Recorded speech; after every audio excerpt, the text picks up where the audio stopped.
যে নামাজ আল্লাহর নবীর কাছে প্রিয় করে তোলা হয়েছে এবং হুজুরের চোখের শীতলতা বানিয়ে দেওয়া হয়েছে। আল্লাহ নবী সাল্লাল্লাহু আলাইহি ওয়াসাল্লাম বলেছেন, জুইলাত কুররাতু আইনি ফিস সালাত, নামাজ আমার চোখের শীতলতা বানিয়ে দেওয়া হয়েছে। যত ভাইরা আমরা এখানে এসেছি আর মা বোন আমাদের বক্তব্য শুনতে পাচ্ছেন, সকলকেই আমরা এই ব্যাপারে ওয়াদা নিতে চাই, আজকের পর থেকে জীবনে আমরা এক ওয়াক্ত নামাজও কাজা করব না। বলেন ইনশাআল্লাহ। যুবক ভাইরা একটু জোরে আওয়াজে বলুন না ইনশাআল্লাহ। আপনি যে পোশাকে থাকেন আপনি সে পোশাকেই মসজিদে চলে যান। আপনার জুব্বা পরার দরকার নাই, পাগড়ি পরার দরকার নাই। দরকার নাই বলতে মানে এটা আপনাকে অনুৎসাহিত করা হচ্ছে না। মানে আপনার মধ্যে পাগড়ি যদি নাও থাকে, জুব্বা গায়ে নাও থাকে, প্যান্ট শার্ট পরে আছেন, একেবারে ফর্মাল অবস্থার মধ্যে আছেন, জিন্স পরে আছেন, টি শার্ট পরে আছেন, শার্ট গায়ে দিয়ে আছেন, নামাজের ওয়াক্ত হয়ে গেছে, আজান ফুকেছে, মুয়াজ্জিন হাইয়া আলাস সালাহ, এক সেকেন্ডে বিলম্ব না করে আপনি নামাজে দাঁড়ায় যান। ইসলাম পোশাকের ব্যাপারে মানুষকে প্রশস্ততা দিয়েছে। জোরে কান সুবহানাল্লাহ। পোশাকে নির্ধারিত কোনো পোশাককে ইসলাম ফরজও করে নাই, ওয়াজিবও করে নাই। এই যে জুব্বা পরা, এটা কি ফরজ? আওয়াজ নাই আপনাদের মুখে, এটা জুড়ে বলেন। এটা কি সুন্নত? না, এটা সুন্নত নয়, এটা ফরজও নয়, এটা ওয়াজিবও নয়।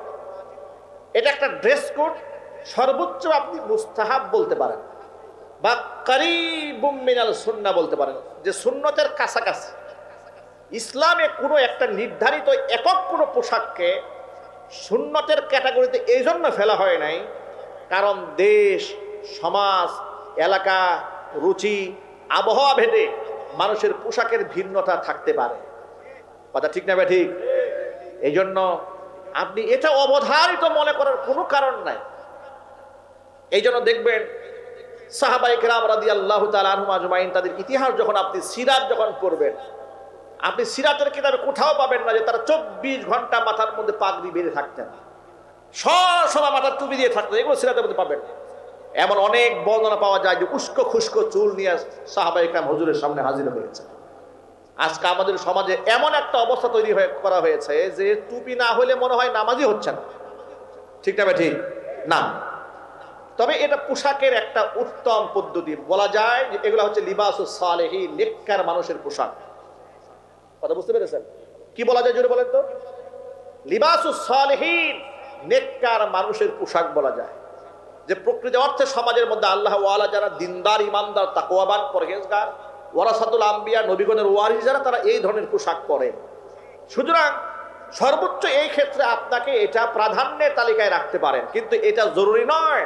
কিন্তু নামাজ আপনার জন্য জরুরি, হজ আপনার জন্য জরুরি, মুখের দাড়ি আপনার জন্য জরুরি। এটা মনে করার কোনো কারণ নাই হুজুর আমার যেহেতু জুব্বা নাই আমার দাড়ি না রাখা যাবে না। দাড়ি আপনার জন্য অবধারিত, দাড়ি ওয়াজিব। দাড়ি রাখা কি জোরে বলেন তো ভাই? জোরে আওয়াজে বলেন। দাড়ি রাখাটা ওয়াজিব।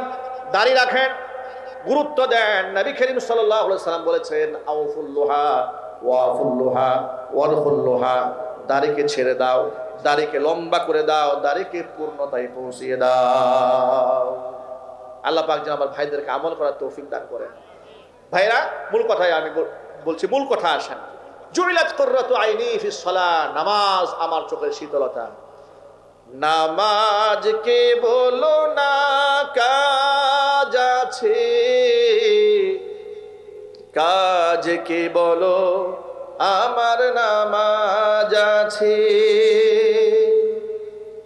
নামাজ বিহীন পরকালে কি জবাব দেবে তুমি প্রভুর কাছে।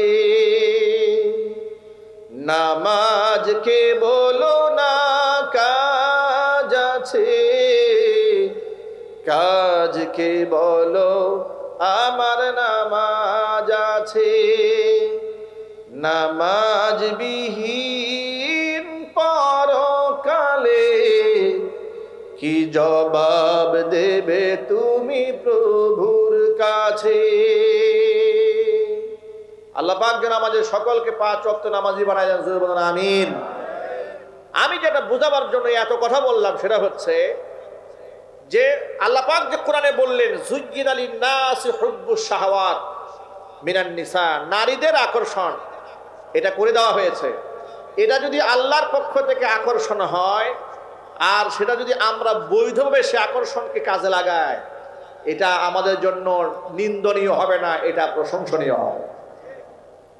আমরা যদি আমাদেরকে স্ত্রীদেরকে মহাব্বত করি, ভালোবাসি, আর অধিক সন্তান গর্বে আসবে আমার স্ত্রীর, দুনিয়াতে আমার অনেক সন্তান থাকবে, এই নিয়তে যদি বিবাহ করি, নারীদের প্রতি আকর্ষণ এটা দূষণীয় নয়, এটা প্রশংসনীয়। কারণ নবী করিম সাল্লাল্লাহু আলাইহি ওয়াসাল্লাম নিজে বলেছেন তাযাওয়াজুল ওয়াদুদাল ওয়ালুদ ফাইন্নী মুকাসিরুম বিকুমুল উমামা ইয়াওমাল কিয়ামা।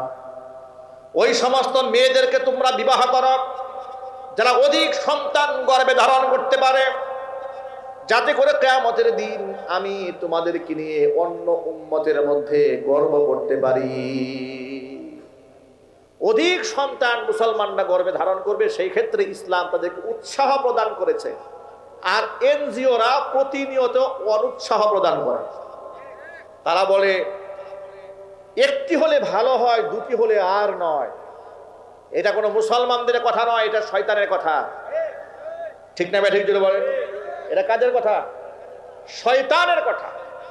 তারা গ্রামগঞ্জে ঘুরে ঘুরে মানুষকে বোঝায় বেশি সন্তান হলে রিজিকের অভাব হবে, বাচ্চাদেরকে মানুষ করা যাবে না, একটা সন্তানকে জন্মের মতো মানুষ বানান। ইতিহাস প্রমাণ করেছে এক সন্তান যার, পৃথিবীর সমস্ত অশান্তি তার। ঠিক না? ঠিক বলেন। কারণ শয়তান সন্তান তখন শয়তানে পরিণত হয়ে বুঝে ফেলে যে আমার বাপ মার তো আমি ছাড়া উপায় নাই, আমি যা বলবো তাই, আমি হালালকে হারাম বলবো, হালালকে হারাম বলবো। বাপ মা বিপদে পড়ে, এমন মুসিবতে পড়ে এক সন্তানের জন্য, তখন আর তার কোনো উপায় থাকে না। এই জন্য এক সন্তান ইসলাম কখনো উৎসাহ প্রদান করে নাই, বহু সন্তানকে উদ্বুদ্ধ করেছে। যখন আল্লাহু আকবার। আরেকটা মিথ্যা কথা বলে সন্তান ঘরের মধ্যে বেশি হয়ে গেলে রিজিকের অভাব পড়বে। এই কথাটা মুসলমানরা মন থেকে বিশ্বাস করে, এই কথা বিশ্বাস করা শিরিক। বিশ্বাস করা কি শিরিক? এটা আল্লাহর কোরআনে আয়াত তো অস্বীকার করা হয়ে যায়। কারণ রিজিকের মালিক মানুষ নয়, রিজিকের মালিক কে? আল্লাহ পাক বলেছেন ওয়ামা মিন দাব্বাতিন ফিল আরদি ইল্লা আলাল্লাহি রিজকুহা। জমিনে এমন কোন বিচরণশীল প্রাণী নাই যে প্রাণীর রিজকের দায়িত্ব আমি আল্লাহর নিজ হাতে গ্রহণ করিনি। একটা হাদিস আপনাদেরকে স্মরণ করিয়ে দেই। আল্লাহর নবী সাল্লাল্লাহু আলাইহি ওয়াসাল্লাম একাধিক সন্তান গ্রহণ করাটাকে কত বেশি উৎসাহ প্রদান করেছেন। হুজুর সাল্লাল্লাহু আলাইহি ওয়াসাল্লাম, হুজুরের বিখ্যাত সাহাবী জাবের ইবনে আব্দুল্লাহ রাদিয়াল্লাহু তাআলা আনহু এলেন, এসে বলেন ইয়া রাসূলুল্লাহ আমি বিবাহ করেছি। হুজুর বলেন আবিকরান আম সাইয়িবান, বিবাহ যে করেছো বাকেরা নাকি সাইয়িবা, মানে হচ্ছে তুমি কি কুমারী মেয়ে বিবাহ করেছো নাকি বিবাহিত মেয়ে বিবাহ করেছো, মানে অন্যের কাছ থেকে ডিভোর্স প্রাপ্ত বা তালাক প্রাপ্ত এরকম বিবাহ করেছো? তিনি বললেন সাইয়িবান, আমি তো কুমারী মেয়ে বিবাহ করিনি, অন্যের কাছ থেকে বিধবা মহিলাকে বিবাহ করেছি। হুজুর বললেন হাল্লা বিকরান তুলাইবুকা ওয়া তুলাইবুহা, তুমি কেন একটা কুমারী মেয়েকে বিবাহ করলে না, যে কুমারী মেয়ে তোমার সাথে আনন্দ প্রমোদ করতো, তুমি তার সাথে আনন্দ প্রমোদ করতে। কুমারী মেয়েদেরকে বিবাহ করার ক্ষেত্রে উৎসাহ বেশি প্রদান করা হয়েছে, একমাত্র অধিক সন্তান গর্ভে ধারণ করতে পারবে। আল্লাহু আকবার বলেন। ইসলাম উৎসাহ দিয়েছে। এবার কোরআন শরীফে একটা আয়াত শুনে আপনাদেরকে, আপনারা কি বিরক্ত হচ্ছেন নাকি? ওয়ালা তাকতুলু আওলাদাকুম খাশিয়াতা ইমলাক, দারিদ্রতার ভয়ে তোমরা তোমাদের সন্তানদেরকে হত্যা করো না। নাহনু নারযুকুহুম ওয়া ইয়্যাকুম, যে আল্লাহ তাআলা আমি তোমাদেরকে রিজিক দান করি, সে আমি আল্লাহ তাআলা তাদেরকেও রিজিক দান করব। দারিদ্রতার ভয়ে সন্তান হত্যা করা হালাল না হারাম? এই যে চিন্তা করে যারা ওই সমস্ত পিল গ্রহণ করেন যা স্থায়ী, দেখবেন অনেক সময় হসপিটালে যাওয়ার পরে ডাক্তাররা বুদ্ধি দেয় যে জরায়ু থেকে চিরদিনের জন্য সন্তান বন্ধ করে দেওয়ার জন্য রাস্তা যেন বন্ধ করে দেওয়া হয় সিজারিয়ান করার সময়। নাউজুবিল্লাহ পড়েন। সাময়িক পিল গ্রহণ করা যেতে পারে ফুকাহায়ে কেরামের দৃষ্টিকোণ থেকে, সাময়িক। সেটা কেন? আপনার স্ত্রী শারীরিকভাবে আনফিট হতে পারে, অথবা একেবারে ছোট্ট একটা বাচ্চা, পৃথিবী আরেকটা বাচ্চা চলে আসলে এই যে দুটা বাচ্চা কন্ট্রোল করা বহুত কঠিন হয়ে যায়। এই জন্য ফুকাহায়ে কেরাম সীমিত সময়ের পিল ব্যবহার করা জায়েজ, বৈধ বলেছেন। কিন্তু আশ্চর্যের ব্যাপার, এটাকে উৎসাহ দেওয়া হয় নাই। এটা এমন অনেক জায়গাতে ক্লোজ করে দেওয়া হচ্ছে। এর দ্বারা মুসলমানদের প্রজনন ক্ষমতা নষ্ট করা হচ্ছে। আবার এই সিজারিয়ান সিস্টেমটা তৈরি করা হয়েছে মুসলিম প্রজন্মকে ধ্বংস করার জন্য। যারা এই ট্যাবলেট আমাদের বাংলাদেশ সাপ্লাই দিয়েছে, এই বুলি যারা শিখিয়েছে আমাদেরকে যে সিজার করতে হবে, এই ফর্মুলাটা এই দেশে উপহার দিয়েছে, তাদের দেশের দিকে তাকান, ইউরোপের দিকে তাকান, আমেরিকার দিকে তাকান, অস্ট্রেলিয়াতে তাকান, ইংল্যান্ডে তাকান, সেখানে বাচ্চাদেরকে একান্ত প্রয়োজন ছাড়া তারা সিজার করবে না, একেবারে সর্বোচ্চ চেষ্টা করবে তাকে নরমাল ডেলিভারি করার জন্য। আমার প্রশ্ন হচ্ছে যে পশ্চিমারা যদি বাচ্চাদেরকে নরমাল ডেলিভারি করাতে পারে, আমাদের বাংলাদেশে 90% মহিলারা আজকে বর্তমানে সিজার করতে হয় কেন? কথা ঠিক না? জুড়ে বলেন, কেন করতে হচ্ছে? অসাধু, লম্পট, বদমাশ, ইতর শ্রেণীর ডাক্তারদের কারণে। তারা দুইটা পয়সার জন্য আপনাকে এমন ভয় দেখাই দিবে, বাচ্চা শুকায় গেছে, বাচ্চার পানি শুকিয়েছে, উল্টায় গেছে, পেছলে গেছে, হাজার কথা বলে বাপ্পার মনে ভয় ঢুকাই দেয়। আল্লাহর কাছে জবাব দিতে হবে। ঠিক না? জুড়ে বলেন। পলিসি শোনেন, কারণ আপনি যদি একবার সিজার করে ফেলেন তো আপনি আর তার বেশি সন্তান নিতে পারবেন না। আপনি মন চাইলে আপনি 3টার পর আর নেওয়াটা জীবনের ঝুঁকি হয়ে দাঁড়াবে, আপনি ব্লক হয়ে যাবেন। অথচ এই যে মাত্র কিছুদিন আগে আমাদের মা এবং আমাদের দাদিদের প্রজন্মটা একটু দেখেন, ঠিক না? জুড়ে বলেন। আমাদের মায়েদের ইতিহাসগুলো দেখেন, এই যে আমাদের স্টেজ যত মুরব্বীরা বসে আছেন তাদের স্টেজটা দেখেন। আমরা এই বিষয়গুলোকে কঠিন বানিয়ে ফেলেছি। আল্লাহ পাক যেন আমাদেরকে হেদায়েত দান করে, জোরে বলেন আমিন। এবার আপনাদের সামনে একটা বাস্তব উদাহরণ দিয়ে প্রমাণ করে দেব ওরা মিথ্যাবাদী। তার একটা প্রমাণ শোনেন। ওরা বলেছে মানুষ বেশি বেড়ে গেলে তাহলে রিজিকের অভাব দেখা দেবে। ওরা যে কত বড় মিথ্যাবাদী, একটু বাস্তব প্রমাণ নেন। বাংলাদেশ স্বাধীন হলো 1954 সালে। কত সালে? 1971 সালে। কত বছর হলো? 54 বছর হলো। এই যে 54 বছর ইতিহাস, 71 সালে দেশ স্বাধীন হয়েছে। বাংলাদেশের জনসংখ্যা কত ছিল তখন? 7.5 কোটি ছিল, ধরেন কম বেশি যা আছে। 7.5 কোটি মানুষ আজ থেকে 54 বছর আগে যে পরিমাণ রিজিক পেত, বর্তমানে 18 কোটির বাংলাদেশ। জমি জমা কি আগের চেয়ে অনেক লম্বা হয়ে গেছে না আগের মতোই আছে? কোনো কোনো ক্ষেত্রে কমেছে। ইন্ডিয়ান দাদা বাবুরা কাটা তারে বেড়া দিয়ে দখল করে নিয়েছে, ঠিক না? ঠিক। এবার আপনারা বলেন, আগে যেভাবে মানুষ খেয়ে পরে বেঁচেছে, বর্তমানে খাবারের পরিমাণ কমছে না বাড়ছে? কমেছে না বেড়েছে? তাহলে যারা বলে লোক বাড়লে খাবার কমে, ওরা কি মিথ্যাবাদী? ওরা কি মিথ্যাবাদী? রিজিকের দায়িত্ব আল্লাহ মানুষের হাতে দেন নাই। আল্লাহ পাক যখন দেখলেন যে 7.5 কোটির বাংলাদেশের মানুষের সংখ্যা 18 কোটি প্লাস হয়েছে, যে জমিতে 1 বিঘা জমি চাষ করলে যেখানে 2 মণ ফসল হতো, আল্লাহ পাক সেখানে 6 মণ বানিয়ে দিয়েছেন। কথা ঠিক না? একজনে বলেন। রিজিকের বরকত কে খুলে দিয়েছেন? আল্লাহর উপর বিশ্বাস রাখুন। কাফের, বেদিন, মুনাফিকদের কথা বিশ্বাস করবেন না। আল্লাহ পাক আমার মা বোনদেরকে কথাগুলো বোঝার তৌফিক দান করেন। আল্লাহ পাক বলেন, যুজ্জিদালিন নাস হুব্বুশ শাহাওয়াতি মিনান নিসাই ওয়াল বানিন। সুতরাং বেশি সন্তানের আকর্ষণ এটা দূষণীয় নয়। ওয়াল কনাতিরিল মুকান্তরাতি মিনাজ যাহাবি ওয়াল ফিদ্দা। রাশি রাশি সোনা রূপার প্রতি মানুষের একটা আকর্ষণ আছে। স্বর্ণের দাম তো দিন দিন যে হারে বাড়তেছে, কি বলেন আপনারা? স্বর্ণের প্রতি মানুষের টান আছে না? এই স্বর্ণের দাম বাড়লো কেন? কারণ এর চাহিদা বেড়েছে, ঠিক কিনা বলেন? যদি চাহিদা কমে দাম কমবে, চাহিদা বেড়েছে দামও বেড়েছে। আপনারা হয়তো ধারণা করেন মনে হয় এখন কেউ সোনা টোনা কিনে না, মনে হয় আগের চেয়ে এখন ডাবল কিনে, জমি জমা বিক্রি করে এখন স্বর্ণ কিনে, ঠিক না? ঠিক। ক্রাইসিস তৈরি হচ্ছে। স্বর্ণের উপর আকর্ষণ, এটা যদি আপনার বৈধ আকর্ষণ হয় এটা অসুবিধা নাই। কারণ এই পৃথিবীতে 2টা জিনিস নিয়ে শুধু হিংসা করা যায়। 2টা জিনিস ছাড়া আর পৃথিবীর কোনো জায়গায় হিংসা করার কোনো সুযোগ নাই। বাংলায় আমরা যদিও এটাকে ঈর্ষা বলি। সেটা কি? আল্লাহর নবী সাল্লাল্লাহু আলাইহি ওয়াসাল্লাম বলেছেন, লা হাসাদা ইল্লা আলা ইসনাতাইন রাজুলুন আতাহুল্লাহুল কুরআন ফাহুয়া ইয়াকুমু বিহি আনা আল-লাইলি ওয়া আনা আন-নাহার ওয়া রাজুলুন আতাহুল্লাহুল মাল রাজুলুন আতাহুল্লাহু মালান, আল্লাহ পাক যাকে সম্পদ দিয়েছেন, ফাহুয়া ইউনফিকু মিনহু ফিল লাইলি ওয়ান নাহার লাইলা ওয়া নাহারা।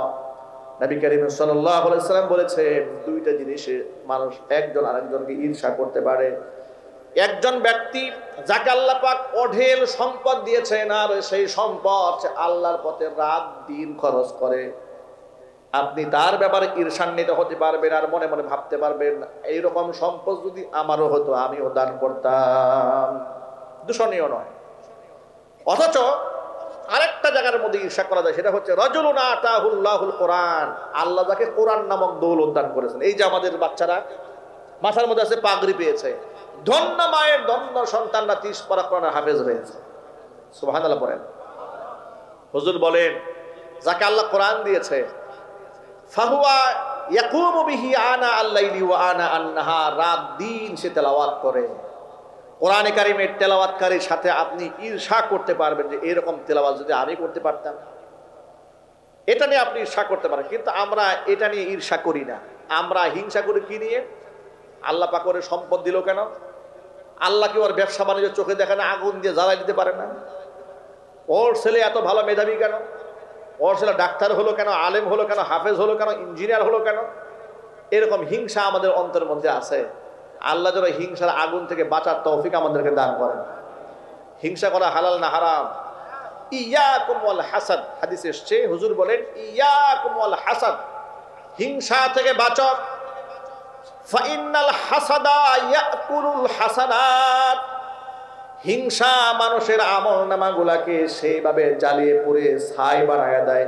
কামা তাকুলুন নারুল হাতাবা, যেমন আগুন জ্বালিয়ে পুড়িয়ে লাকড়িগুলোকে জ্বালিয়ে দেয়। আগুন যেমন শুকনা লাকড়িগুলোকে জ্বালিয়ে শেষ করে দেয়, হিংসা মানুষের আমলনামা জ্বালিয়ে শেষ করে দেয়। আল্লাহ পাক যেন হিংসার আগুন থেকে বাঁচার তৌফিক দান করে, জোরে বলেন আমিন। আপনার সম্পদ যদি আপনি যাকাতের জন্য জমা করেন, যাকাত দেন, মানুষকে দান করেন, এই সম্পদ আপনার জন্য দূষণীয় নয়। ওয়াল খাইলিল মুসাওয়ামা, চিহ্নিত ঘোড়া, চিহ্নিত ঘোড়ার কথা এই জন্য এসেছে, তখন মানুষ ঘোড়ার উপর সওয়ার হয়ে যুদ্ধ করত, জিহাদ করত, এই জন্য ঘোড়ার উপর আকর্ষণ ছিল। আমাদের বর্তমান জামানায় তো ঘোড়া নাই।